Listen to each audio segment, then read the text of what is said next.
আপনারা অনেকেই অবগত আছেন যে আমরা গত জুমায় ফিলিস্তিনের ইতিহাসের প্রথম অংশ বা প্রথম পর্ব ইব্রাহিম আলাইহিস সালাতু ওয়াস সালাম থেকে নিয়ে মুহাম্মদ সাল্লাল্লাহু আলাইহি ওয়াসাল্লামের আগ পর্যন্ত শেষ করেছিলাম।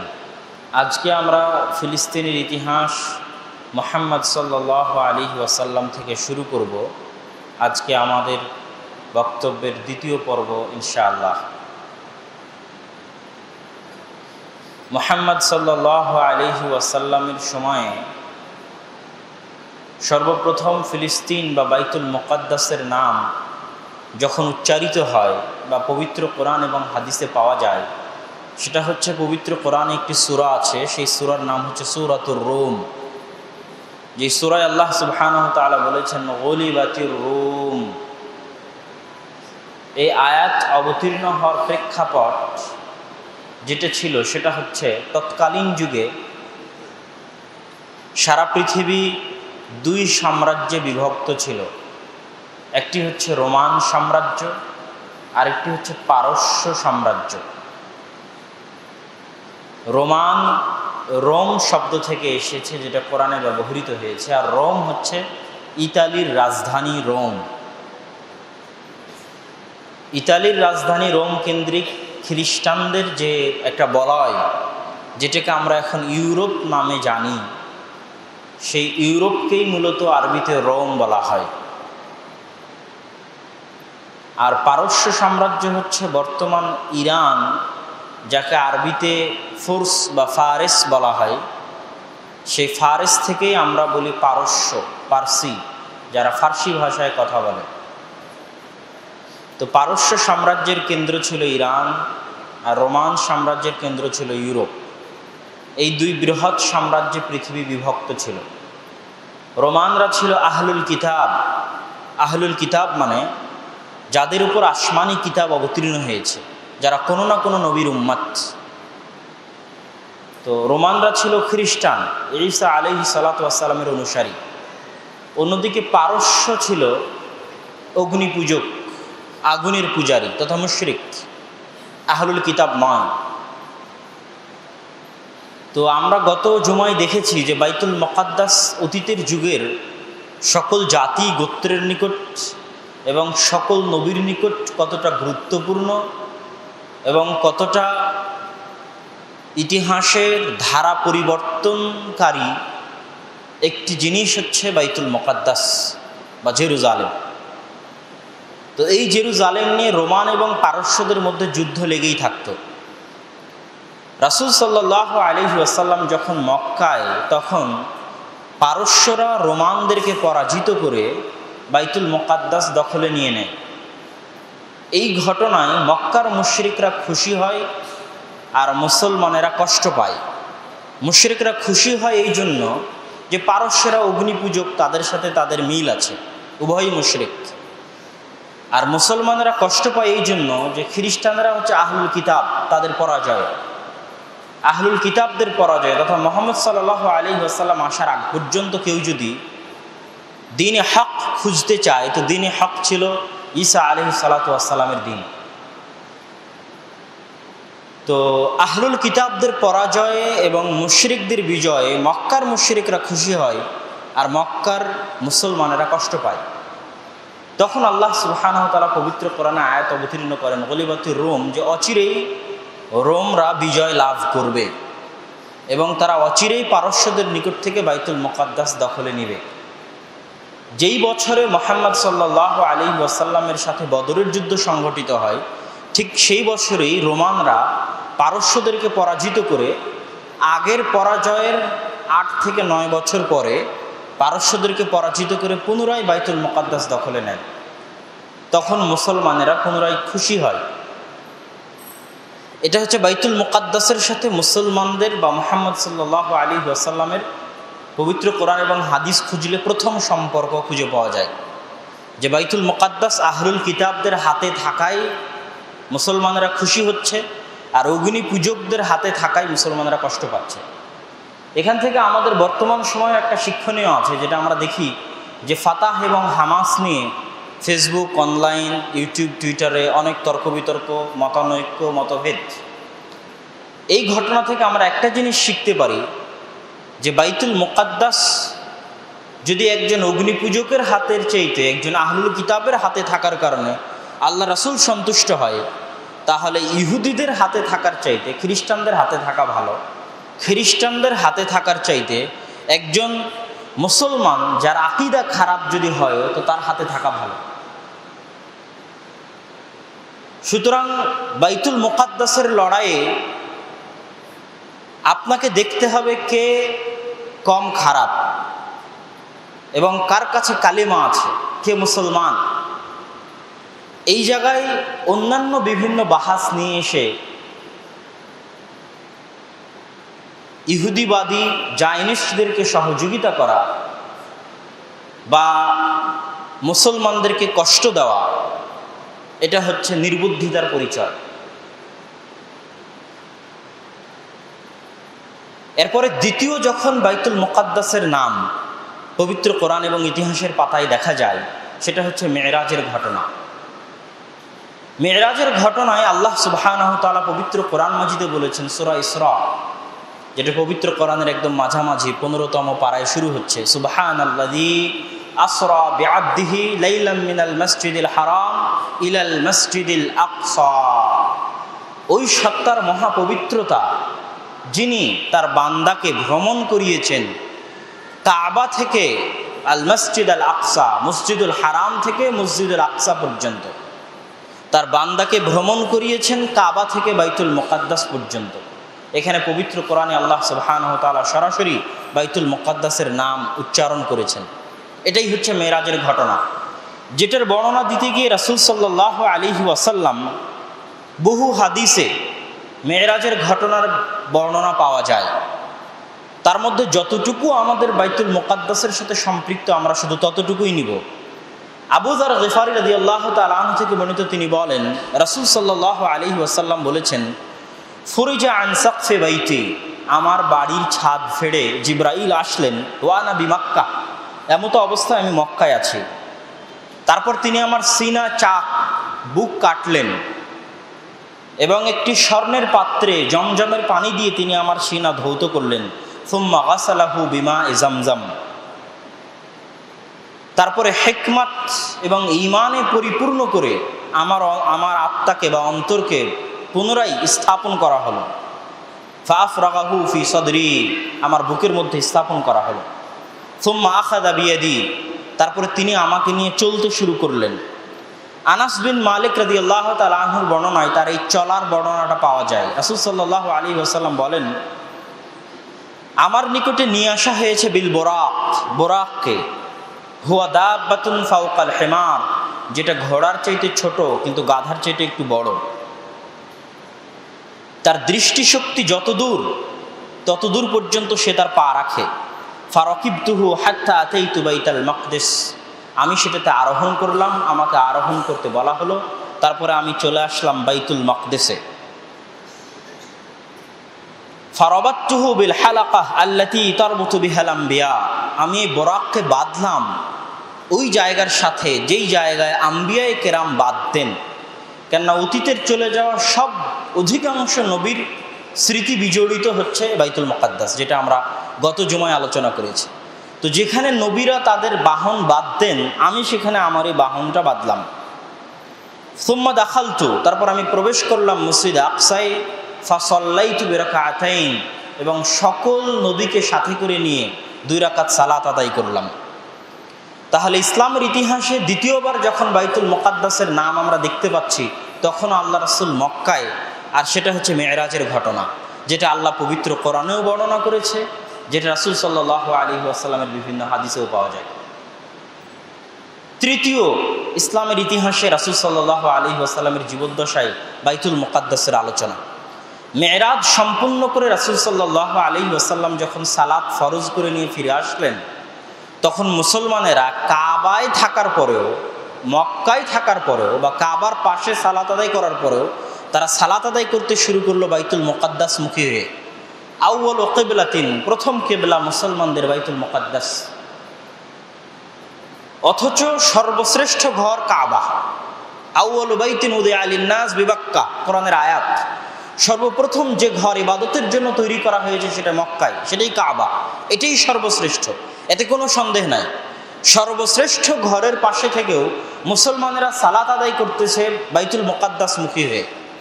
এখানে আরও একটি আশ্চর্যের বিষয় যে তৎকালীন জাহেলি আরব যুগে তারা তো মুশরিক, তারা কেউ আহলুল কিতাব নয়। তাদের কাছে আহলুল কিতাবদের গ্রন্থ বা বই পুস্তক সেইভাবে ছিল না। খ্রিস্টান বা ইহুদি ধর্মের প্রচার মক্কায় সেইভাবে ছিল না, তারা সবাই মুশরিক। তাদের কাছে জাহেলি যুগ থেকে সবচেয়ে সম্মানিত, সবচেয়ে গ্রহণযোগ্য, সবচেয়ে দামি ঘর হচ্ছে মক্কার কাবা। এবং কাফেররা পর্যন্ত সেখানে হজ করার জন্য যেত। তাহলে যেই পরিবেশে রাসূল সাল্লাল্লাহু আলাইহি ওয়াসাল্লাম বেড়ে উঠেছেন, সেই পরিবেশে বাইতুল মুকাদ্দাসের নাম শোনারই কথা নয়। যদি শুনেও থাকেন তো বাইতুল মুকাদ্দাসকে অত মূল্যায়ন করার কথা নয়, কেননা তার আশেপাশের সবাই কাবাকে সবচেয়ে বেশি মূল্যায়ন করে। তিনি নিজে কাবাকে সবচেয়ে বেশি মূল্যায়ন করেন, অথচ কাবার পাশে থেকে তিনি সালাত আদায় করতেছেন বাইতুল মুকাদ্দাস মুখে। এর মধ্যে হিজরত সংঘটিত হলো। রাসূল সাল্লাল্লাহু আলাইহি ওয়াসাল্লাম হিজরত করে এসে কুবায় সর্বপ্রথম মসজিদ তৈরি করলেন মদিনায়। সেই মসজিদটি নির্মিত হলো বাইতুল মুকাদ্দাস মুখী হয়ে, যেহেতু তখনও কিবলা বাইতুল মুকাদ্দাস।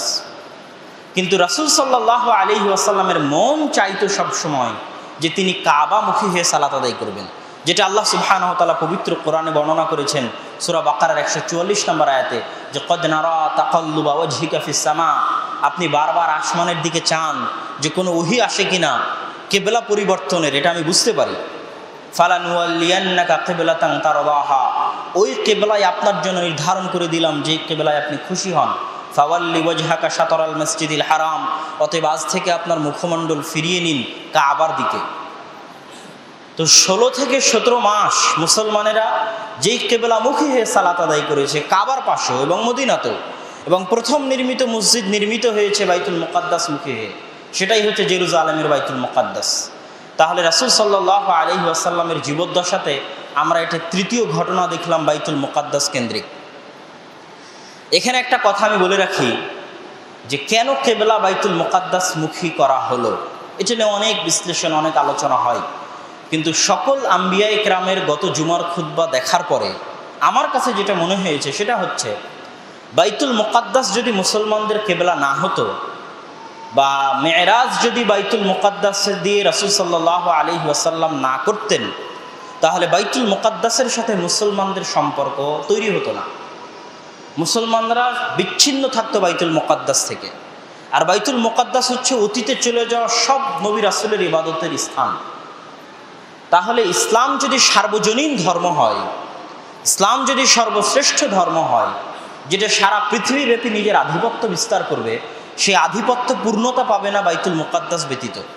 কেন সারা পৃথিবী যদি আমার দখলে থাকে আর বাইতুল মুকাদ্দাস যদি ইহুদি নাসারার দখলে থাকে, তো ইহুদি নাসারার কোনো প্রবলেম নাই, কোনো কিছু যায় আসে না, সেটাতে ইসলামের শ্রেষ্ঠত্ব বুঝায় না। সারা আমেরিকা ইসলামের দখলে, সারা ইউরোপ ইসলামের দখলে, কিন্তু বাইতুল মুকাদ্দাস নাই, জেরুজালেম নাই, এটাতে ইসলামের শ্রেষ্ঠত্ব হয় না। কেননা ওই জেরুজালেমেই যদি শুধু ইহুদি খ্রিস্টানরা বসবাস করে, তো এটাই তাদের জন্য যথেষ্ট বলে তারা মনে করে। সুতরাং ইসলামের শ্রেষ্ঠত্ব প্রমাণের জন্য, সার্বজনীনতা এবং সারা পৃথিবীব্যাপী আধিপত্য বিস্তারের জন্য বাইতুল মুকাদ্দাসের প্রয়োজন রয়েছে, ছিল, আছে এবং থাকবে। ইব্রাহিম আলাইহিস সালাতু ওয়াস সালামের 2 সন্তান, দ্বীন ইব্রাহিম, এক সন্তান ইসমাইল আছেন কাবার পাশে, আরেক সন্তান ইসহাক আছেন বাইতুল মুকাদ্দাসের পাশে। ইসহাকের বংশধরের সবাই বাইতুল মুকাদ্দাস কেন্দ্রিক, আর ইসমাইলের বংশধরের সবাই কাবা কেন্দ্রিক। এখন উম্মতে মুহাম্মাদি যদি কাবাও তাদের দখলে থাকে, বাইতুল মুকাদ্দাসও দখলে থাকে, তাহলে দ্বীনে ইব্রাহিমের একচ্ছত্র প্রতিনিধিত্ব করার হকদার একমাত্র উম্মতে মুহাম্মাদির হয়ে দাঁড়াবে। তখন দ্বীনে ইব্রাহিমের কোনো কিছুর দাবি করার আর সুযোগ এই পৃথিবীর আর কারো থাকবে না। এই জন্য বাইতুল মুকাদ্দাসের গুরুত্ব চিরন্তন। এই জন্যই মূলত প্রথম কিবলা বাইতুল মুকাদ্দাসের দিকে, এটা আল্লাহর ইচ্ছা, আল্লাহর হিকমা। রাসূল সাল্লাল্লাহু আলাইহি ওয়াসাল্লামের মেরাজের যাত্রা শুরু বাইতুল মুকাদ্দাস থেকে।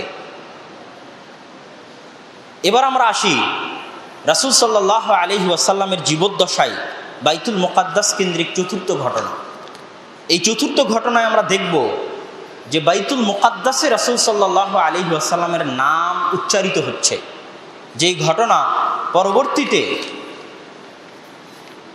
সুফিয়ান রাদিয়াল্লাহু তাআলা আনহু, যিনি তার প্রথম জীবদ্দশায় কাফের ছিলেন এবং পরবর্তীতে ইসলাম গ্রহণ করেছেন, তিনি বিস্তারিতভাবে সহিহ বুখারীর ওহী অধ্যায়ে এই আলোচনা পেশ করেছেন, যেখানে বাইতুল মুকাদ্দাসে রাসূল সাল্লাল্লাহু আলাইহি ওয়াসাল্লামের নাম উচ্চারিত হচ্ছে।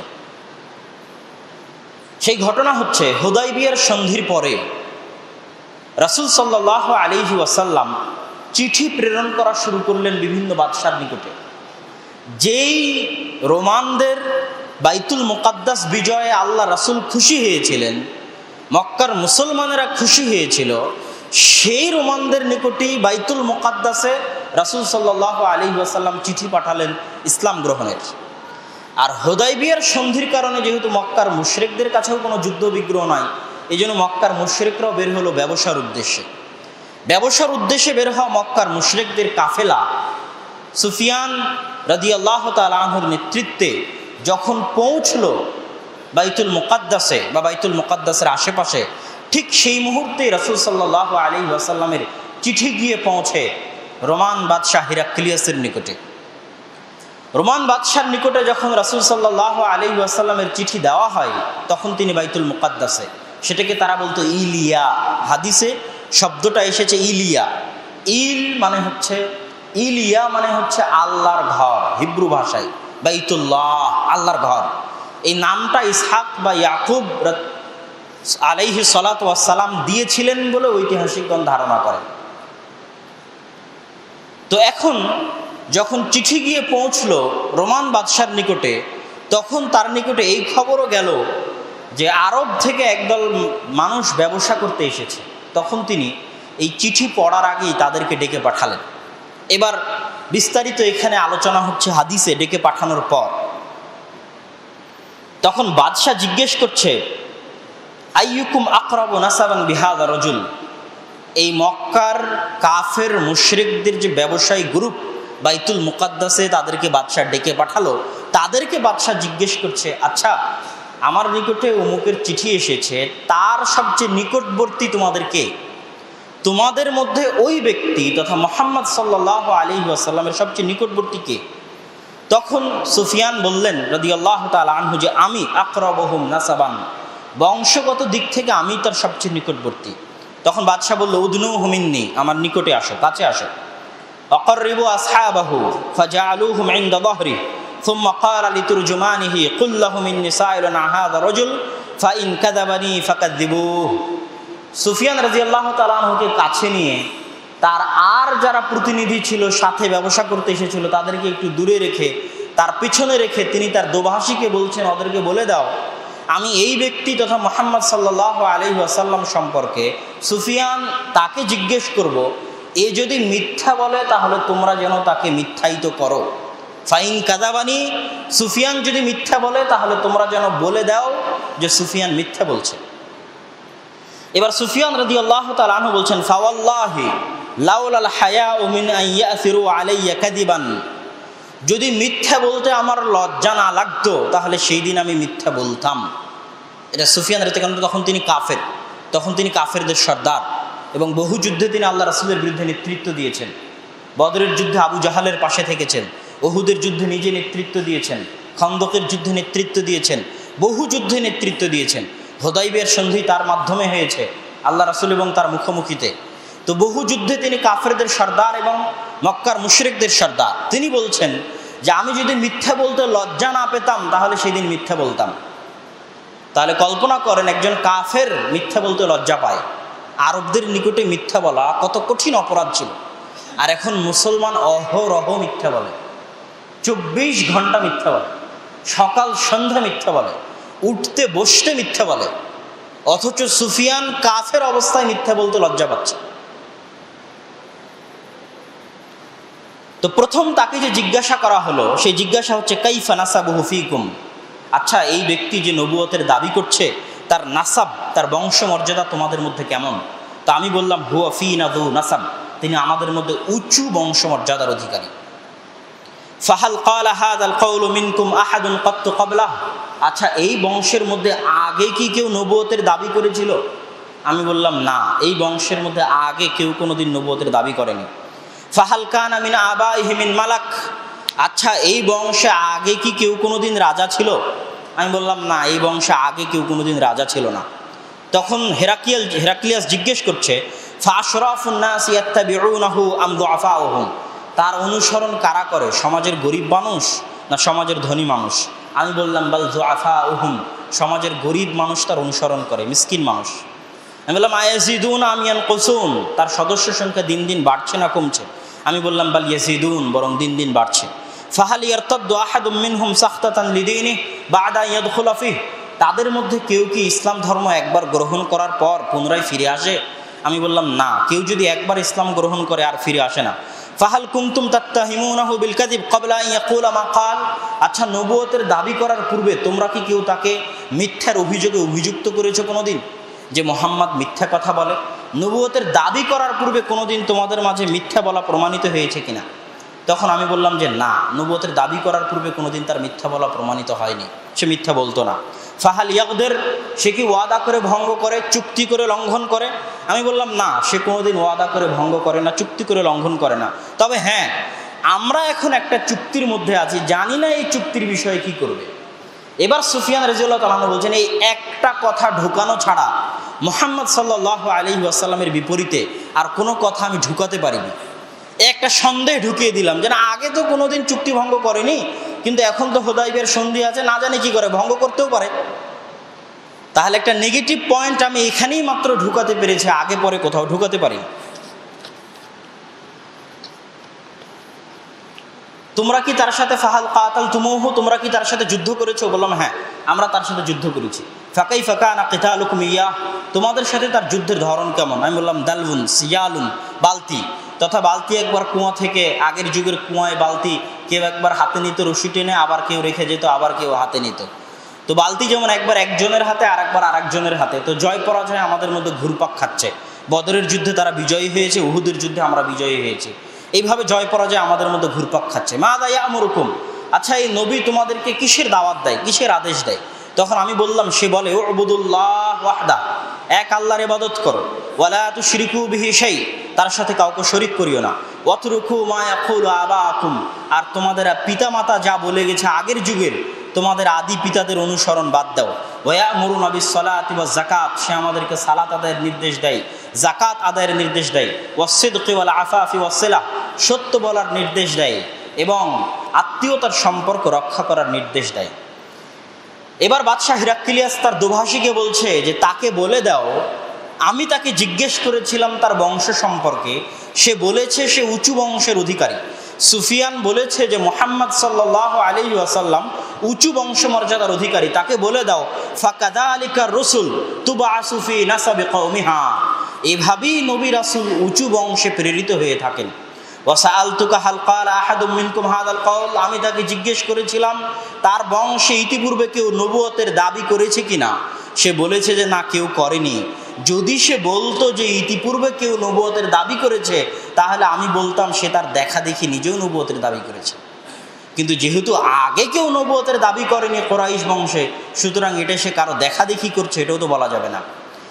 আমি তাকে জিজ্ঞেস করেছিলাম তার বংশে ইতিপূর্বে কোনো রাজা ছিল কি না, সে বলছে না, কোনো রাজা ছিল না। যদি সে বলতো কুরাইশ বংশ অতীতে কেউ রাজা ছিল, তাহলে আমি বলতাম হারানো রাজত্ব, বাপদাদার হারানো রাজত্ব ফিরে পাওয়ার জন্য সে নবুয়তের ভান ধরেছে।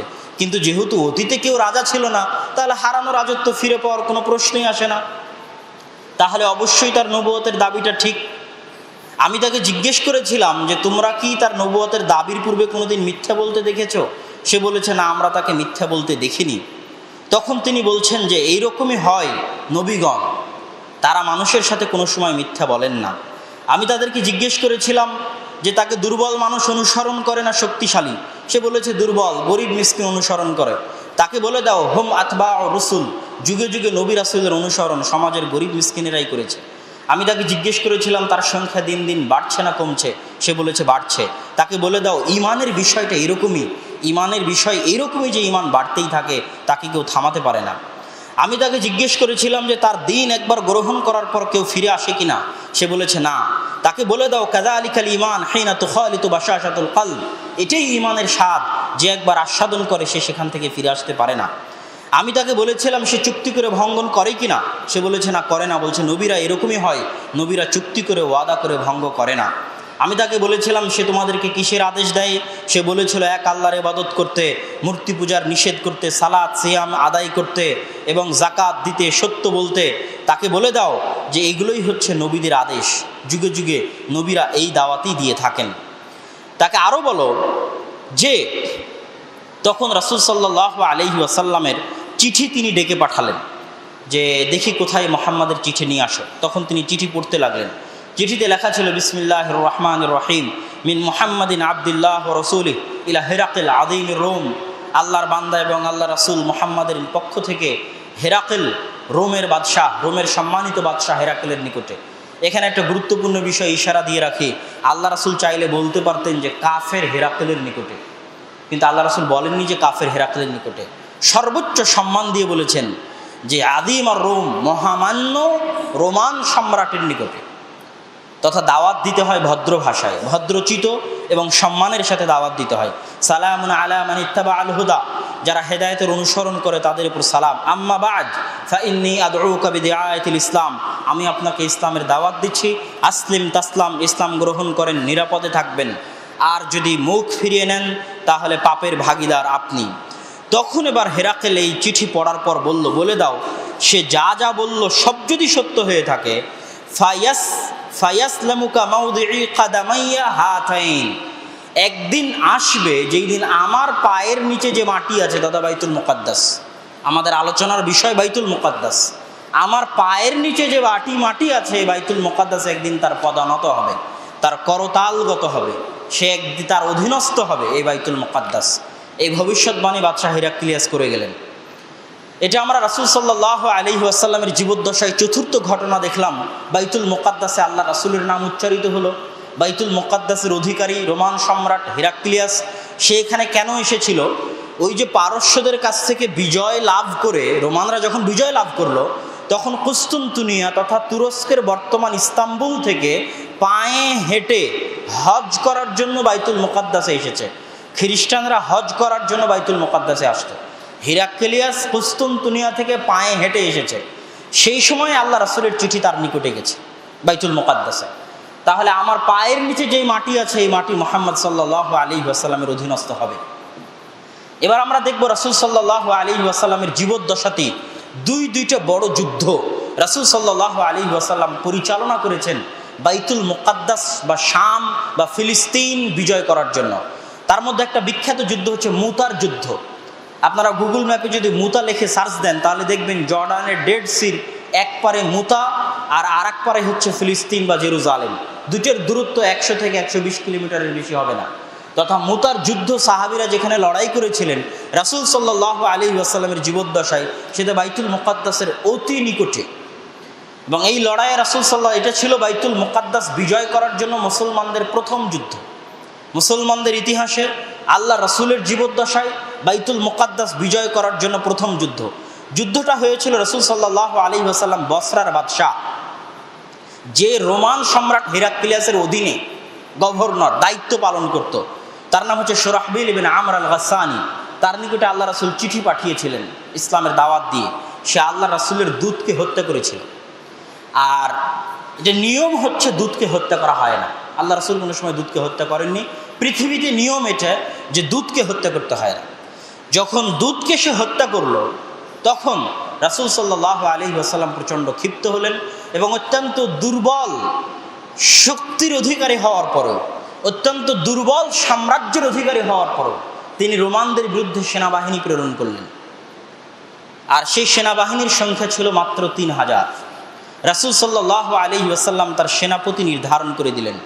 রাসূল সাল্লাল্লাহু আলাইহি ওয়াসাল্লাম এইভাবে সেনাপতি নির্ধারণ করে দিলেন যে শোনো, প্রথমে দায়িত্ব পালন করবে যায়েদ বিন হারেসা, তারপরে দায়িত্ব পালন করবে জাফর, তারপরে দায়িত্ব পালন করবে আব্দুল্লাহ বিন রাওয়াহা।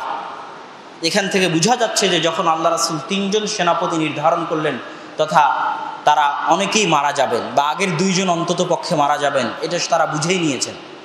যায়েদ বিন হারেসা বুঝেই নিয়েছেন যে এই যুদ্ধে তার মৃত্যু হবে, এবং জাফর ইবনে আবি তালেব বুঝেই নিয়েছেন যে এই যুদ্ধে তার মৃত্যু হবে। তো ফিলিস্তিনের মাটিতে ঝরা একজন মুসলমানের রক্তের প্রতিশোধ নিতে, যে একজনকে আল্লাহ রাসূল দূত হিসেবে পাঠিয়েছিলেন, ওই রক্ত ফিলিস্তিনের মাটিতে ঝরেছিল। ফিলিস্তিনের মাটিতে ঝরা একজন মুসলমানের রক্তের প্রতিশোধ নিতে রাসূল সাল্লাল্লাহু আলাইহি ওয়াসাল্লাম দুর্বল সাম্রাজ্যের অধিকারী হওয়ার পরও তার সেনাবাহিনী রওনা করে দিলেন। মুতার যুদ্ধে মুসলমানরা এক ভয়ঙ্কর যুদ্ধে লিপ্ত হলো। তাদের বিপরীতে প্রায় 1 লক্ষ রোমান সৈন্যবাহিনী ছিল, আর মুসলমানরা ছিল মাত্র 3000। 3000 মানুষ হাতে গোনা যায়, আর কোথায় 1 লক্ষ সেনাবাহিনীর বিপরীতে 3000 মুসলমানের এই অসম যুদ্ধে। এবং আগে থেকে আমি বলে এসেছি গত জুমার খুতবাতেও, যে যখন মুসা আলাইহিস সালাতু ওয়াস সালামের উপর বাইতুল মুকাদ্দাস বিজয়ের নির্দেশ আসলো, তখনও সেটা ছিল অসম যুদ্ধ। যখন জালুতকে পরাজিত করে দাউদ এবং তালুতের উপর বাইতুল মুকাদ্দাস বিজয়ের নির্দেশ আসলো, তখনও সেটা ছিল অসম যুদ্ধ। যেটা আমরা আরও সামনে দেখতে থাকব, যে ইসলামের ইতিহাসে বাইতুল মুকাদ্দাস কেন্দ্রিক প্রত্যেকটা যুদ্ধ ছিল অসম যুদ্ধ। প্রথমে যায়েদ বিন হারেসা মারা গেলেন, তারপরে জাফর ইবনে আবি তালেব মারা গেলেন, তারপরে আব্দুল্লাহ বিন রওয়াহাও মারা গেলেন। আব্দুল্লাহ বিন রওয়াহার ক্ষেত্রে বলা হয় যে যখন মুসলমানেরা একটু ভয় ভয় পাচ্ছিল, ভীত হচ্ছিল, বিশাল 1 লক্ষ মানুষের বিশাল বাহিনী দেখে আর মাত্র 3000 মুসলমানের সৈন্য দেখে, তখন আব্দুল্লাহ বিন রওয়াহা বলছিলেন, ইয়া কওম ওয়াল্লাহি ইন্নাল্লাতী তাকরাহুনা লাল্লাতী খারাজতুম তাতলুবুন। শোনো হে আমার জাতি, যেই জিনিসটা তোমরা ভয় পাচ্ছ, ওই জিনিসের আকাঙ্ক্ষাতেই তোমরা বের হয়েছ। তোমরা ভয় পাচ্ছ মৃত্যুর, কিন্তু তোমরা বের হয়েছ মৃত্যুর আকাঙ্ক্ষাতে, সেটা হচ্ছে শাহাদাত বরণ করা। ওয়ামা নুকাতিলুন নাসা বিআদাদিন ওয়ালা কুওয়াতিন ওয়ালা কাসরা। শোনো, আমরা যুদ্ধ করি না মানুষের সাথে সংখ্যা দিয়ে, আমরা যুদ্ধ করি না মানুষের সাথে শক্তি দিয়ে, আমরা যুদ্ধ করি না মানুষের সাথে ক্ষমতা দিয়ে। মা নুকাতিলুহুম ইল্লা বিহাদাদ্দিন, বরং আমরা মানুষের সাথে যুদ্ধ করি এই দিন দিয়ে। আ'আজ্জানাল্লাহু বিহি, যেই দিন দিয়ে আল্লাহ আমাদেরকে সম্মানিত করেছেন। ফাইন্নামা হিয়া ইহদাল হাসানাইন, তোমরা সামনে এগিয়ে যাও, তোমাদের জন্য 2টা কল্যাণকর জিনিস অপেক্ষা করছে, হয় বিজয় না হয় শাহাদাত। এই শাহাদাতের তামান্না নিয়ে তোমরা বের হয়েছো, সুতরাং এখানে ভয়ের কিছু নয়। আব্দুল্লাহ বিন রওয়াহার ক্ষেত্রে সঠিক সানাদ সহ প্রমাণ আকারে পাওয়া যায় যে যখন তিনি যুদ্ধের মাঠের নেতৃত্বভার গ্রহণ করলেন এবং রায়াহ ঝান্ডা যখন তার হাতে ছিল, তখন তার ডান হাত কেটে গেলে তিনি সেই ঝান্ডা বাম হাত দিয়ে উত্তোলন করেছিলেন। বাম হাত কেটে গেলে তিনি 2 হাত একত্রিত করে সেই ঝান্ডা উত্তোলন করে রেখেছিলেন।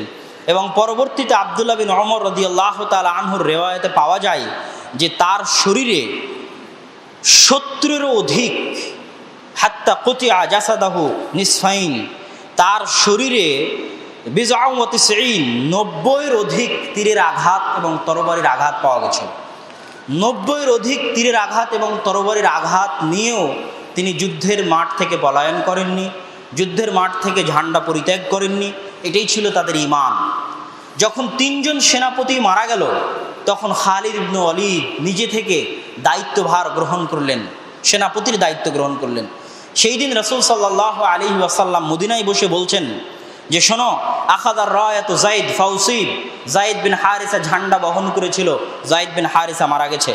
সুম্মা আখাদাহু জাফর ফাউসিব, জাফর ইবনে আবি তালেব এই ঝান্ডা বহন করছিল, সেও শাহাদাত বরণ করেছে। সুম্মা আখাদাহু ইবনে রওয়াহা, আব্দুল্লাহ বিন রওয়াহা এই ঝান্ডা বহন করেছিল, সেও শাহাদাত বরণ করেছে। এই কথা বলতেই আইনাহু তাদরিফান, রাসূল সাল্লাল্লাহু আলাইহি ওয়াসাল্লামের 2 চোখ দিয়ে অশ্রু ঝরছিল। হাত্তা আখাদার রায়া সাইফুম মিন সুয়ুফিল্লাহ, তারপরে ঝান্ডা গ্রহণ করেছে আল্লাহর তরবারিগুলোর একটি তরবারি, হাত্তা ফাতাহাল্লাহু আলাইহিম, সেই তরবারি হচ্ছে খালিদ বিন ওয়ালিদ। তারপরে আল্লাহ তাদেরকে বিজয় দান করেছে।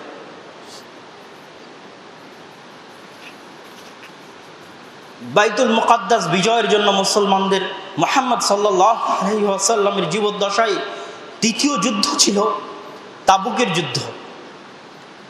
মুতার যুদ্ধে এক প্রকার পরাজয় বরণ করে যখন রোমানরা পূর্ণ শক্তিতে মদিনার উপর আক্রমণ করার প্রস্তুতি নিচ্ছে, তখন রাসূল সাল্লাল্লাহু আলাইহি ওয়াসাল্লাম সিদ্ধান্ত নিলেন যে তাদেরকে মদিনার বাইরে আটকাতে হবে।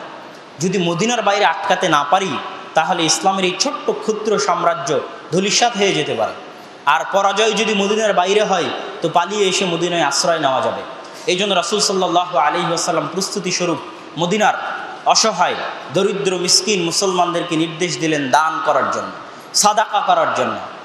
সেই দিন ওমর রাদিয়াল্লাহু তাআলা আনহু বলছেন, আল ইয়াউম আসবিকু আবু বকর, আজকে তাবুকের যুদ্ধের জন্য যখন আল্লাহ রাসূল দানের কথা বললেন, তখন আমি ওমর ভাবছি যে আজকে আমি আবু বকরকে অতিক্রম করে যাব। এই মনে করে আমি আমার অর্ধেক সম্পদ নিয়ে উপস্থিত হলাম। অর্ধেক সম্পদ নিয়ে উপস্থিত হওয়ার পর আমি দেখি আবু বকর রাদিয়াল্লাহু তাআলা আনহু এসেছেন। রাসূল সাল্লাল্লাহু আলাইহি ওয়াসাল্লাম তাকে বলছেন, মা আবকাইতা লি আহলিক, আবু বকর তুমি তোমার পরিবারের জন্য কি রেখে এসেছো? তখন আবু বকর বলছে, আবকাইতু লাহুমুল্লাহ ওয়া রাসূলাহ, আমি আল্লাহ এবং আল্লাহর রাসূলকে পরিবারের জন্য রেখে এসেছি, বাকি যা ছিল সব নিয়ে এসেছি। সেই দিন আমি ওমর বললাম, লা উসাবিকুকা ইলা শাইইন আবাদা, আজকের পর আমি কোনোদিন আবু বকরকে পরাজিত করতে পারবো না। তো তাবুকের যুদ্ধ এবং মুতার যুদ্ধ, এই দুটো যুদ্ধ মক্কার কোনো কাফের মুশরিকদের সাথে সংগঠিত হয়নি, মক্কার আশেপাশের কোনো গোত্রের সাথে সংগঠিত হয়নি, বা আরব অঞ্চলের কোনো গোত্রের সাথে সংগঠিত হয়নি, বরং বাইতুল মুকাদ্দাস বিজয়ের জন্য যারা রোমান সম্রাট, যারা বাইতুল মুকাদ্দাসের দায়িত্বে ছিল, তাদের বিরুদ্ধে ছিল মুসলমানদের যুদ্ধ রাসূল সাল্লাল্লাহু আলাইহি ওয়াসাল্লামের জীবদ্দশায়। রাসূল সাল্লাল্লাহু আলাইহি ওয়াসাল্লামের মৃত্যুর পরে যখন আবু বকর রাদিয়াল্লাহু তাআলা আনহু খেলাফতের দায়িত্বভার গ্রহণ করলেন, তো রাসূল সাল্লাল্লাহু আলাইহি ওয়াসাল্লাম মৃত্যুর পূর্বে আরেকটা বাহিনী রেডি করছিলেন, যেই বাহিনীর দায়িত্বভার দিয়েছিলেন মুতার যুদ্ধে যিনি যাকে সেনাপতি করেছিলেন যায়েদ বিন হারেসা, যিনি মারা গেছেন, তার ছোট্ট ছেলে 16-17 বছরের যুবক কিশোর ওসামা বিন যায়েদ, তার হাতে তিনি নেতৃত্বের ভার দিয়ে পুনরায় তাকে পাঠাচ্ছিলেন রোমানদের বিরুদ্ধে। ওই বাহিনী রওনা হয়েও গেছিল, মদিনা অতিক্রম করেও গেছিল, তখন রাসূল সাল্লাল্লাহু আলাইহি ওয়াসাল্লামের মৃত্যু হয়। আবু বকর রাদিয়াল্লাহু তাআলা আনহু খেলাফতের দায়িত্বভার গ্রহণ করা মাত্রই সারা আরবে ফিতনা ছড়িয়ে পড়ে। মানুষ মুরতাদ হয়ে যায়, কেউ যাকাত দিতে চায় না, মিথ্যুক নবুয়তের দাবিদারদের আবির্ভাব ঘটে। তখন আবু বকর রাদিয়াল্লাহু তাআলা আনহুকে সব সাহাবী পরামর্শ দিচ্ছিলেন যে এখন যত সেনাবাহিনী আছে সবকে মদিনাতেই থাকা উচিত, কেননা মানুষ মনে করবে যে মুহাম্মাদের কওম, মুহাম্মদ সাল্লাল্লাহু আলাইহি ওয়াসাল্লামের উম্মত তার মৃত্যুতে দুর্বল হয়ে গেছে, এই মনে করে তারা মদিনায় আক্রমণ করতে পারে। এদিকে অনেক মানুষ নবুয়তের, মিথ্যা নবুয়তের দাবিদার তৈরি হয়েছে, অনেকেই যাকাত অস্বীকার করে বসেছে। তখন আবু বকর রাদিয়াল্লাহু তাআলা আনহু বললেন, লাজারাতিল খিলাবু বিউম্মাহাতিল মুমিনিন, যদি উম্মাহাতুল মুমিনিনদের পা আল খিলাব, কুকুর শ্রীগাল টেনে হেঁচড়ে নিয়ে যায়, তো তবুও আমি আবু বকর ওই সেনাবাহিনীকে বিরত রাখবো না রওনা করতে, যেই সেনাবাহিনীকে মুহাম্মদ সাল্লাল্লাহু আলাইহি ওয়াসাল্লাম রওনা করিয়েছিলেন।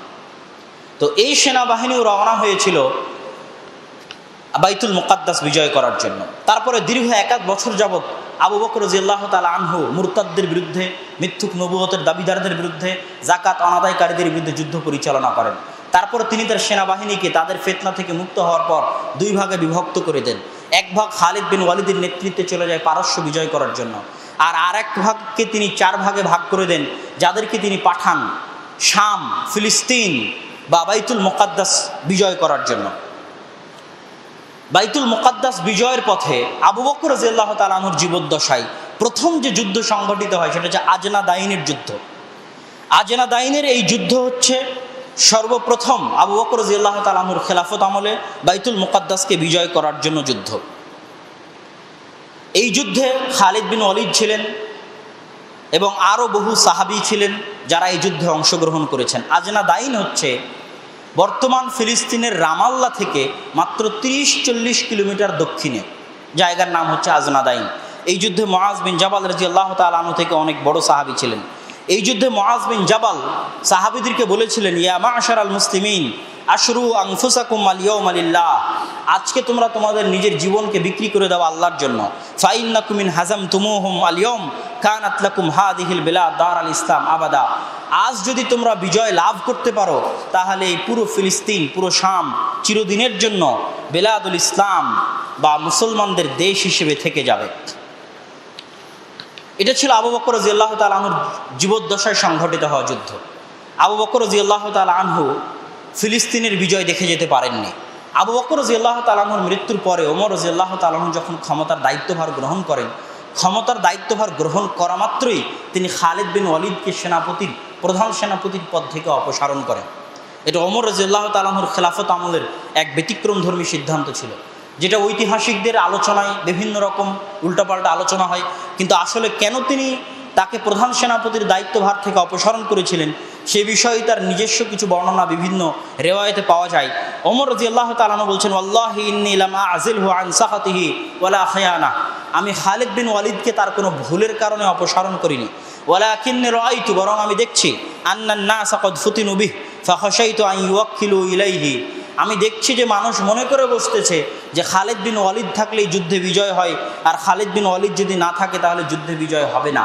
আমি মানুষের এই আকিদাকে নষ্ট করার জন্য, ধ্বংস করার জন্য আমি মূলত খালিদ বিন ওয়ালিদকে প্রধান সেনাপতির পদ থেকে অপসারণ করেছি, যাতে মানুষ বুঝে যে বিজয় আসে আল্লাহর পক্ষ থেকে, কোনো ব্যক্তির কারণে নয়, বিজয় সংখ্যাধিক্যের কারণে নয়, শক্তি ক্ষমতার কারণে নয়, বরং ইখলাস এবং ঈমানের কারণে। এবং ঠিকই খালিদ বিন ওয়ালিদের অপসারণের পরে যখন আবু ওবায়দা ইবনুল জাররাহকে প্রধান সেনাপতির দায়িত্ব দেওয়া হলো, তখন তার নেতৃত্বে বাইসানের যে যুদ্ধ সংঘটিত হয়েছিল, এই যুদ্ধে মুসলমানেরা বিজয় লাভ করেছিলেন। আর এই যুদ্ধে খালিদ বিন ওয়ালিদ একজন সাধারণ সেনা হিসেবে আবু ওবায়দা ইবনুল জাররাহের অধীনে সেই দিন তিনি যুদ্ধ করেছিলেন। এবার আমরা দেখব বাইতুল মুকাদ্দাস বিজয়ের সর্বশেষ এবং সবচেয়ে বড় যুদ্ধ। বাইতুল মুকাদ্দাস বিজয়ে সর্বশেষ, কেননা কিছুক্ষণ পরে আমরা দেখব ওমর রাদিয়াল্লাহু তাআলা আনহু বাইতুল মুকাদ্দাস বিজয় করবেন। বাইতুল মুকাদ্দাস বিজয়ের সর্বশেষ এবং সবচেয়ে বড় এবং সবচেয়ে ভয়ঙ্করতম যুদ্ধ, সেই যুদ্ধ হচ্ছে ইয়ারমুকের যুদ্ধ। রোমান সম্রাট হেরাক্লিয়াস আন্তাকিয়া বা এন্টাকি, যেটা তুরস্ক এবং সিরিয়ার সীমান্তবর্তী অঞ্চলে এখনও আছে, গুগল ম্যাপে সার্চ দিলে এখনও দেখা যাবে, সেখানে বসে সে পরিকল্পনা করতে থাকলো যে এই যে মুসলমানেরা পারস্য এবং রোমানদের বিরুদ্ধে অব্যাহত যুদ্ধ চালিয়ে যাচ্ছে, এবং আজনাদাইনের যুদ্ধে যে তাদের পরাজয় হয়েছে, বাইসানের যুদ্ধে তাদের পরাজয় হয়েছে, এটার প্রতিশোধ নেওয়ার জন্য, ভয়ঙ্করতম প্রতিশোধ নেওয়ার জন্য সে রওনা করলো। এবং তার সাথে ছিল 2 লক্ষের বেশি সেনাবাহিনী। 2 লক্ষের বেশি সেনাবাহিনীর মাঝে মুসলমানদের ছিল মাত্র 30,000 সেনাবাহিনী, আর মুসলমানদের প্রধান সেনাপতির দায়িত্বে ছিলেন আবু ওবায়দা ইবনুল জাররাহ। তিনি 2 লক্ষের অধিক বিশাল রোমান সেনাবাহিনী দেখে ওমর রাদিয়াল্লাহু তাআলা আনহুর নিকটে চিঠি লিখলেন। তার চিঠির বাক্য ইতিহাসের পাতায় এভাবে আছে যে আল আজাল ইয়া আমিরুল মুমিনিন বির রিজাল বাদার রিজাল, হে আমিরুল মুমিনিন, 2 লক্ষের অধিক সেনাবাহিনীর সদস্য নিয়ে রোমান সম্রাট এগিয়ে আসতেছে, আপনি মদিনা থেকে সাহায্য পাঠান, সেনাবাহিনী পাঠান। ওয়া ইল্লা ফাহতাসিব আনফুসাল মুসলিমিনা ইনহুম আকামু, না হলে দুইটার একটা ঘটবে, হয় মুসলমানেরা যুদ্ধে টিকে থাকবে, যদি টিকে থাকে তাহলে সবাই মারা যাবে, আর না হয় মুসলমানেরা যুদ্ধের মাঠ থেকে পালিয়ে যাবে, যদি পালিয়ে যায় তাহলে তারা তাদের দিনকে অস্বীকার করে বসবে, অতএব আপনি সাহায্য পাঠান। ওমর রাদিয়াল্লাহু তাআলা আনহু সাহায্য না পাঠিয়ে পাল্টা চিঠি পাঠালেন। পাল্টা চিঠিতে ওমর রাদিয়াল্লাহু তাআলা আনহু লিখলেন, লা তুহাওয়িলান্নাকুম কাসরাতা মা জাআ মিনহুম, তোমাদেরকে যেন ভীত সন্ত্রস্ত করতে না পারে রোমানদের সংখ্যাধিক্য। ফাইন্নাল্লাহা মিনহুম বারি, কেননা আল্লাহর সাহায্য তাদের সাথে নাই। ওমান বারি আল্লাহু মিনহু, আর যাদের সাথে আল্লাহর সাহায্য নাই তারা এমন দেওয়ালের মতো যেই দেওয়াল কোনো উপকার করতে পারে না। ওয়ালা তাওহাশাকা কিল্লাতাল মুমিনিন, আর মুমিনিনদের সংখ্যার স্বল্পতা তোমাকে যেন ভীত সন্ত্রস্ত না করে। ফাইন্নাল্লাহা মাআক, কেননা আল্লাহ তোমার সাথে আছে। ওয়ালাইসা কালিলান মান কানা আল্লাহু আযজা ওয়া জাল্লা মাআ, আর যার সাথে আল্লাহ সুবহানাহু ওয়া তাআলা থাকে তারা সংখ্যায় অল্প হতে পারে না। তারপর ওমর রাদিয়াল্লাহু তাআলা একটা আয়াত লিখলেন, যে আয়াত আমরা গত জুমায় পড়েছি, যে আয়াত অবতীর্ণ হয়েছিল যখন জালুতের বিরুদ্ধে যুদ্ধের জন্য দাউদ আলাইহিস সালাতু ওয়াস সালাম এবং তালুত রওনা করেছিলেন। ওই সংক্রান্ত ঘটনার বর্ণনা দিতে গিয়ে পবিত্র কোরআনের আয়াত, ফালাম্মা ফাসালা তালুতু বিল জুনুদ ক্বালা ইন্নাল্লাহা মুবতালিকুম বিনাহার ফামান শারিবা মিনহু ফালাইসা মিন্নি, এই লম্বা ঘটনা আমরা গত জুমায় আলোচনা করেছি। তার শেষ বাক্য ছিল কি, কাম মিন ফিআতিন কালিলাতিন গালাবাত ফিআতান কাসীরা বিইজনিল্লাহ, এরকম কত অল্প সংখ্যক মানুষ রয়েছে যাদেরকে আল্লাহ বিজয় দান করেন সংখ্যাধিক্যের উপর, আল্লাহ সুবহানাহু ওয়া তাআলার সাহায্য অনুযায়ী এবং আল্লাহ সুবহানাহু ওয়া তাআলার ইচ্ছা অনুযায়ী। এইবার আবু ওবায়দা ইবনুল জাররাহ খালিদ বিন ওয়ালিদের সাথে পরামর্শ করছেন, যেহেতু ওমর রাদিয়াল্লাহু তাআলা আনহুর পক্ষ থেকে কোনো সাহায্য আসলো না, এবং আসলেও হয়তো ঐতিহাসিকগণ বলেছেন যে ওই চিঠির সাথে তিনি 200-300 মানুষ পাঠিয়েছিলেন, সেরকম তিনি কোনো সাহায্য পাঠাননি, শুধু চিঠি পাল্টা দিয়ে পাঠিয়েছিলেন ওমর রাদিয়াল্লাহু তাআলা আনহু, এবং এই চিঠি মুসলমানদের পাকে শক্ত করে দেয়।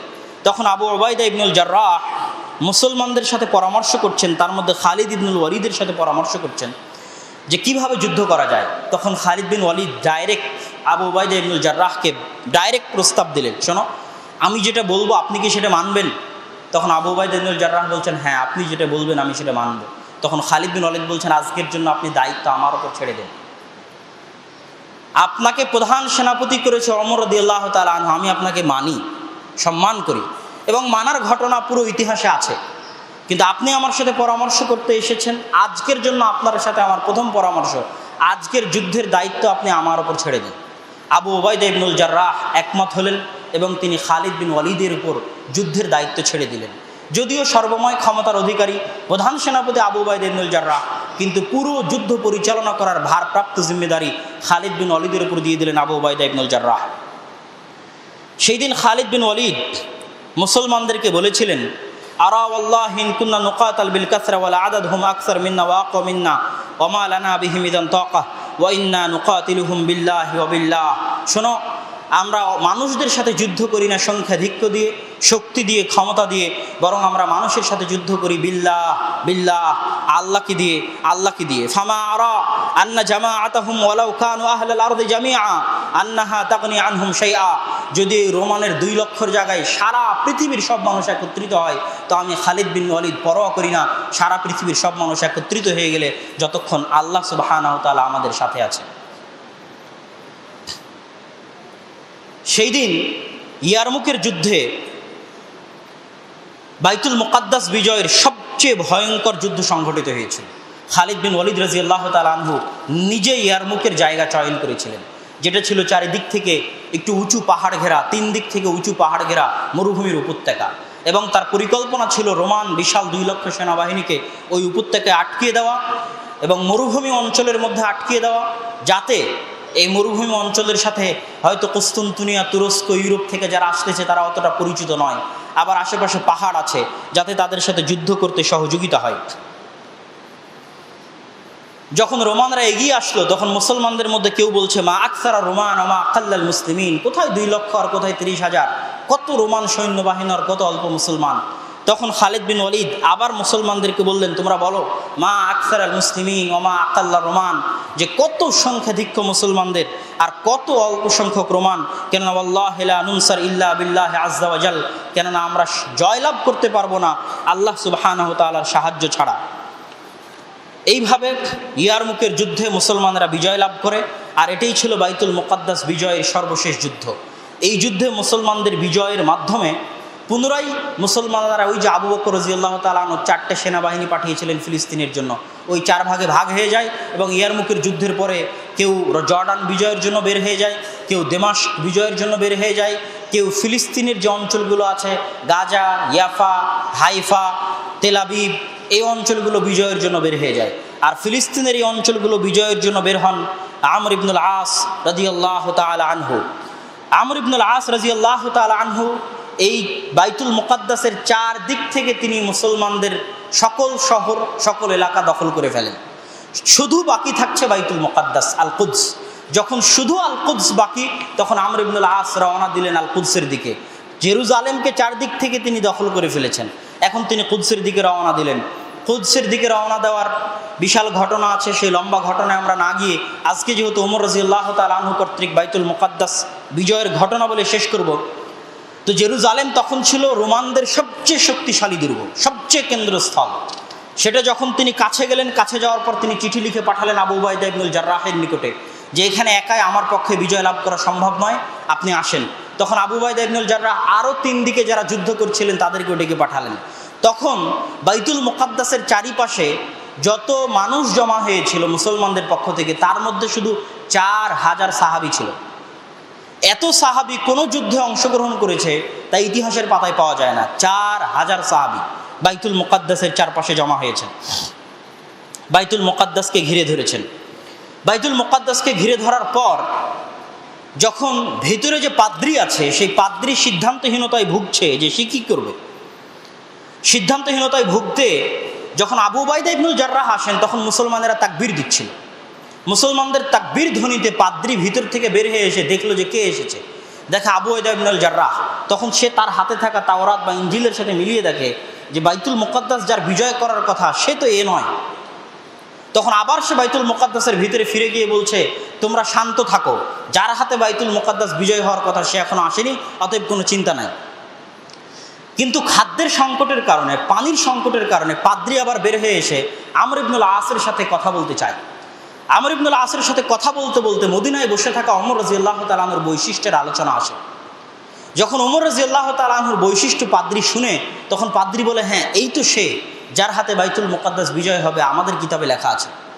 তাহলে এক চুক্তিতে এক শর্তে আমরা বাইতুল মুকাদ্দাস তোমাদের হাতে দিতে পারি, সেটা হচ্ছে খলিফাতুল মুসলিমিন আমিরুল মুমিনিন ওমর রাদিয়াল্লাহু তাআলা আনহুকে বাইতুল মুকাদ্দাসে উপস্থিত হওয়া লাগবে। তাহলে বাইতুল মুকাদ্দাসে 4 খলিফার দ্বিতীয় খলিফা ওমর রাদিয়াল্লাহু তাআলা আনহু উপস্থিত হচ্ছেন। আবু উবাইদা ইবনুল জাররাহ চিঠি লিখে পাঠালেন। ওমর রাদিয়াল্লাহু তাআলা আনহু বলছেন, না আমি আসছি বাইতুল মুকাদ্দাসের উদ্দেশ্যে। ওমর রাদিয়াল্লাহু তাআলা আনহু অর্ধ শতাব্দীর খলিফা হওয়ার পরও মদিনা থেকে মাত্র, এটা ইবনু আসাকিরের তারিখে সহিহ সূত্রে প্রমাণ পাওয়া যায়, কাল্পনিক ঘটনা নয়, বাস্তব ঘটনা। মদিনা থেকে মাত্র একটা বাহন, একটা উট আর তার সাথে একজন গোলাম নিয়ে তিনি রওনা হলেন। তার পরনে ছিল তালি লাগানো ছিটে ফাটা জামা। অর্ধ শতাব্দীর খলিফা, আর গোলামের সাথে তার চুক্তি ছিল এই লম্বা রাস্তায় 1000 কিলোমিটার রাস্তা, 1000 কিলোমিটারের বেশি। আপনি মদিনা থেকে সার্চ দিয়ে বাইতুল মুকাদ্দাস পর্যন্ত দেখবেন 1000 কিলোমিটারের বেশি রাস্তা। অর্ধেক রাস্তা আমি বহন করব, তারপরে আবার তুমি, তারপরে আবার আমি, তারপরে আবার তুমি।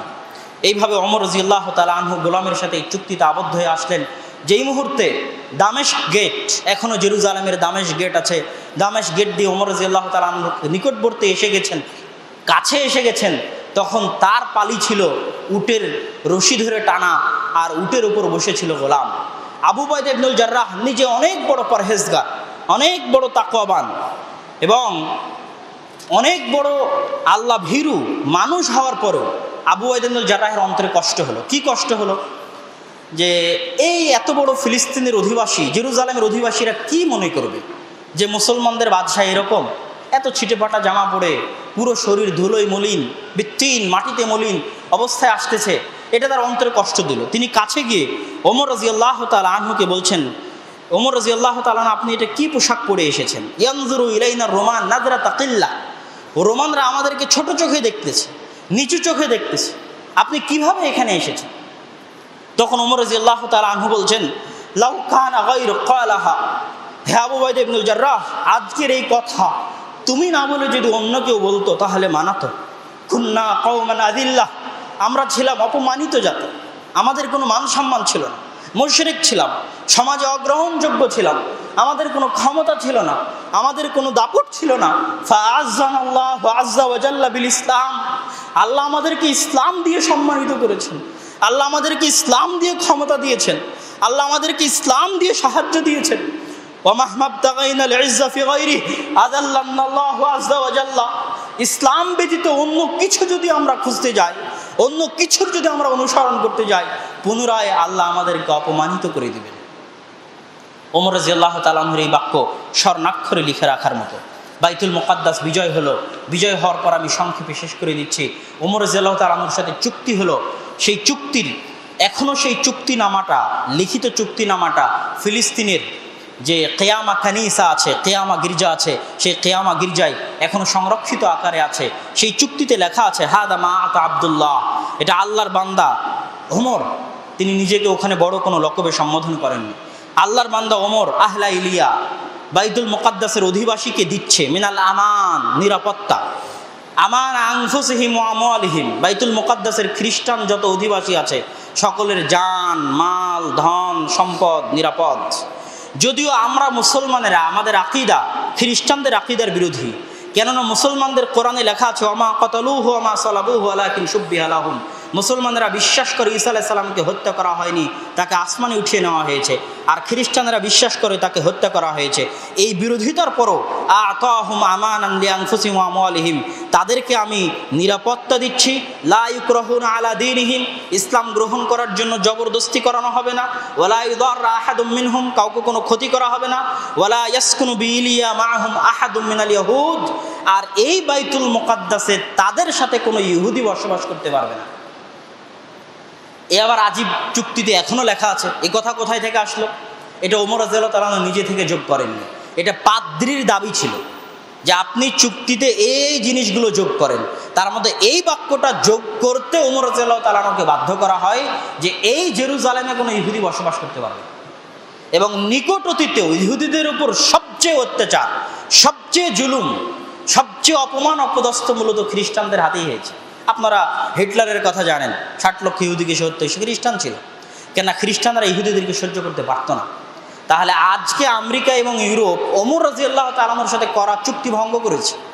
আজকে তারা বাইতুল মুকাদ্দাসে ইহুদিদেরকে বসবাস করতে দিচ্ছে, অথচ তারা ওমর রাদিয়াল্লাহু তাআলার সাথে এই চুক্তি এখনও আছে ফিলিস্তিনের কিয়ামা গির্জার মধ্যে, যে ওমর রাদিয়াল্লাহু তাআলার সাথে তারা চুক্তি করেছিল এখানে কোনো ইহুদি বসবাস করতে পারবে না।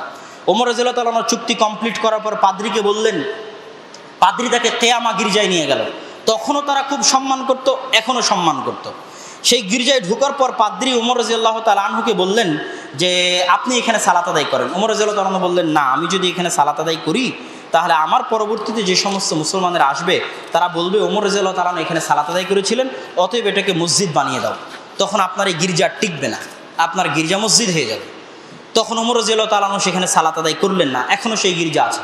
যদি আসলে ওমর রাদিয়াল্লাহু তাআলা ওখানে সালাত আদায় করতেন তাহলে আসলে পরবর্তীতে কোনোদিন মুসলমানেরা সেটাকে মসজিদ বানিয়ে দিত। তখন ওমর রাদিয়াল্লাহু আপনি নিয়ে চলেন আমাকে বাইতুল আকসায়, বাইতুল মুকাদ্দাসে, সেটা কোথায়? তখন পাদ্রী বলছে, আপনি কি ওই জায়গা খুঁজতেছেন যেই জায়গাকে ইহুদিরা সবচেয়ে সম্মান করে? তখন হ্যাঁ, আমি ওই জায়গা খুঁজতেছি এটাকে ইহুদিরা সবচেয়ে সম্মান করে। তখন পাদ্রী তাকে নিয়ে গেলেন এক বিশাল উঁচু জায়গায়, বড় বড় পাথর রাখা, অপরিচ্ছন্ন অপরিষ্কার অবস্থায় পড়ে আছে। তখন ওমর রাদিয়াল্লাহু তাআলা নিজে বাইতুল মুকাদ্দাস পরিষ্কার করা শুরু করলেন, তার সাথে সাহাবীরাও হাত লাগিয়ে বাইতুল মুকাদ্দাস পরিষ্কার করা শুরু করলো। তখন কাব আল আহবারকে ওমর রাদিয়াল্লাহু তাআলা জিজ্ঞেস করছেন, আচ্ছা কোথায় মসজিদ তৈরি করব? তো আপনারা বাইতুল মুকাদ্দাসের মানচিত্র দেখলে দেখতে পাবেন যে একটা হচ্ছে কালো মসজিদ যার সীসা মাটির রঙের গম্বুজ, আর একটা হচ্ছে স্বর্ণের গম্বুজ। স্বর্ণের গম্বুজটা হচ্ছে কুব্বাতুস সখরা, যেটার নিচে পাথর আছে, যে পাথরকে ইহুদিরা সবচেয়ে সম্মান করে। তো কাব আল আহবার বলছেন যে ওমর রাদিয়াল্লাহু তাআলা আপনি ধরেন এই পাথর, কেবলা এই দিকে, আপনি এই পাথরের পিছনে মসজিদ তৈরি করেন। তখন ওমর রাদিয়াল্লাহু তাআলা বলো কি তুমি, এই পাথরের পিছনে মসজিদ তৈরি করলে তো ইহুদিরা বলবে যে মুসলমানরা এই পাথরকে সিজদা করছে, না, এই পাথরের পিছনে মসজিদ তৈরি করা যাবে না। তিনি পাথরের সামনে গিয়ে একদম শেষ মাথায় গিয়ে মসজিদ তৈরি করলেন, যেটা ওই মাটির রঙের গম্বুজওয়ালা যে মসজিদ দেখা যায়, সেই মসজিদটা ওমর রাদিয়াল্লাহু তাআলা আনহু তৈরি করলেন। পরবর্তীতে উমাইয়া খলিফারা কুব্বাতুস সাখরার উপর গম্বুজ নির্মাণ করেছে, ওই পাথরের উপর গম্বুজ নির্মাণ করেছে। আজান দিলেন কে? প্রথম সালাত, ফজরের সালাত আজান দিলেন বেলাল রাদিয়াল্লাহু তাআলা আনহু, যেটা রাসূল সাল্লাল্লাহু আলাইহি ওয়াসাল্লামের মৃত্যুর পরে এটা তার দ্বিতীয় বা প্রথম, সম্ভবত দ্বিতীয় আজান ছিল, তাছাড়া তিনি আজান দিতেন না। ফজরের সালাতের প্রথম রাকাতে ওমর রাদিয়াল্লাহু তাআলা সূরা সাদ তেলাওয়াত করলেন, আর দ্বিতীয় রাকাতে সূরা ইসরা, সুবহানাল্লাযী আসরা বিআবদিহি লাইলাম মিনাল মাসজিদিল হারামি ইলাল মাসজিদিল আকসা। এইভাবে বাইতুল মুকাদ্দাস মুসলমানদের হাতে, দ্বিতীয় খলিফার হাতে বিজয় হলো, যেটার দ্বারা প্রমাণিত হয় যে, এবং মুসলমানেরা তাদের চুক্তি, সবচেয়ে মজার কথা যে ওমর রাদিয়াল্লাহু তাআলা আনহুর এই চুক্তি সর্বশেষ উমাইয়া, আব্বাসি, মামলুক থেকে শুরু করে উসমানীয় খেলাফতের শেষ দিন পর্যন্ত এই চুক্তি মুসলমানরা লঙ্ঘন করেন। কোনো দিন বাইতুল মুকাদ্দাসের মাটিতে কোনো খ্রিস্টানের সাথে খারাপ ব্যবহার, কোনো গির্জায় আক্রমণ, কোনো গির্জাকে নষ্ট করা, কোনো সমস্যা তৈরি করা, দীর্ঘ 1400 বছরের ইতিহাসে ওমর রাদিয়াল্লাহু তাআলা আনহুর এই চুক্তির পালন মুসলমানেরা করেছে। আর খ্রিস্টানরা সেই চুক্তি ভঙ্গ করে এখন ইহুদিদেরকে সেই বাইতুল মুকাদ্দাসে জায়গা দিয়েছে। আমরা আমাদের তৃতীয় পর্বের আলোচনা যদি আগামী জুমায় কমপ্লিট করা সম্ভব হয়, আগামী জুমাতে শেষ পর্ব ক্রুসেড, সালাহুদ্দিন আইয়ুবী এবং বর্তমান অবস্থার উপর আলোচনা শেষ করে ফিলিস্তিন পর্বের আলোচনা শেষ করব ইনশাআল্লাহুল আজিজ।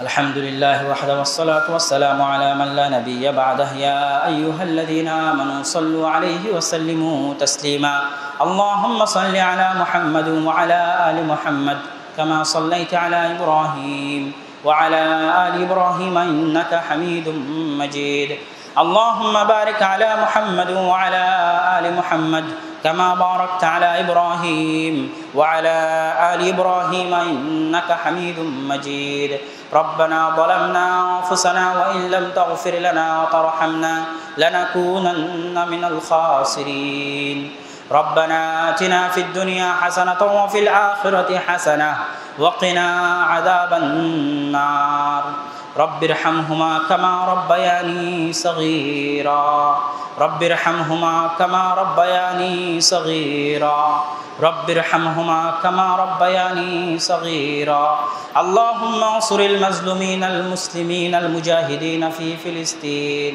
اللهم انصر المظلومين المسلمين المجاهدين في فلسطين اللهم اخذل اليهود والنصارى والكفرة والمشركين اللهم اخذل اليهود والنصارى والكفرة والمشركين سبحان ربك رب العزة عما يصفون وسلام على المرسلين والحمد لله رب العالمين